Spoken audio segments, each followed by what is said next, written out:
ચૂંટણીના પડઘમ વાગી ચૂક્યા છે, ઉમેદવારોના નામ પણ જાહેર થઈ ચૂક્યા છે। આજે જ્યારે ઉમેદવારી ફોર્મ ભરવાનો છેલ્લો દિવસ હોય ત્યારે અલગ અલગ પાર્ટીના ઉમેદવારો મોટી સંખ્યામાં ઉમેદવારી નોંધાવવા માટે પહોંચી રહ્યા છે।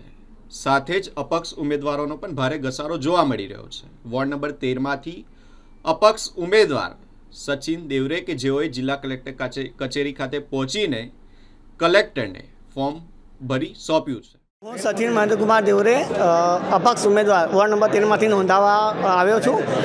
વડોદરા શહેરના જે 5 વર્ષમાં જે તમે લોકોને કામો નથી થયા, રોડ રસ્તા, પાણી, દબાણ, ટ્રાફિક સમસ્યા છે, પીવાના પાણી ગટર સમસ્યા છે, ઘણી એવા પ્રશ્નો છે જે લોકોથી, જે નગરસેવકો જેમના હાલ પૂરો થઈ ગયા છે એમાંથી કોઈ સોલ્વ નથી થતા, એવા અનેક પ્રશ્નોને વાંચી આપવા માટે હું વોર્ડ નંબર 13માંથી અપક્ષ ઉમેદવાર નોંધાઈ રહ્યો છું।